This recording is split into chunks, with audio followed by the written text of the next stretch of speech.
എന്റെ കേരളം പ്രദർശന വിപണന മേളയുടെ പത്തനംതിട്ട പതിപ്പിന് തുടക്കം. മെയ് 22 വരെ നീളുന്ന മേള ആരോഗ്യ വകുപ്പ് മന്ത്രി വീണ ജോർജ് ഉദ്ഘാടനം ചെയ്തു.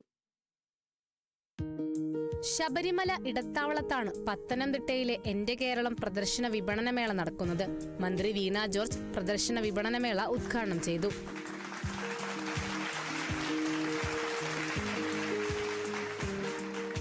ഡെപ്യൂട്ടി സ്പീക്കർ ചിറ്റയം ഗോപകുമാർ അധ്യക്ഷത വഹിച്ച ചടങ്ങിൽ MLA-മാരും ജനപ്രതിനിധികളും പങ്കെടുത്തു.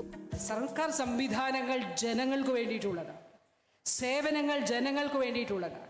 ആ സേവനങ്ങളുടെ പൂർണ്ണമായിട്ടുള്ള ഗുണഫലം ജനങ്ങൾക്ക് കിട്ടുന്നു എന്നുള്ളത് ഉറപ്പാക്കുന്നതിന് വേണ്ടി കൂടിയാണ് എന്റെ കേരളം പ്രദർശന വിപണനമേള സംഘടിപ്പിച്ചത്. മെയ് 22 വരെ നടക്കുന്ന പ്രദർശന വിപണനമേളയിൽ സർക്കാർ പൊതുമേഖലാ സ്വയംഭരണ സ്ഥാപനങ്ങളുടെ ശീതീകരിച്ച 188 സ്റ്റാളുകളാണുള്ളത്. കേരളം കൈവരിച്ചിരിക്കുന്ന നേട്ടങ്ങൾ, ആധുനിക സാങ്കേതികവിദ്യ, കാർഷിക പ്രദർശന വിപണനമേള, കായിക വിനോദ പരിപാടികൾ തുടങ്ങിയവ മേളയുടെ ഭാഗമാണ്. Kerala vision news, Pathanamthitta.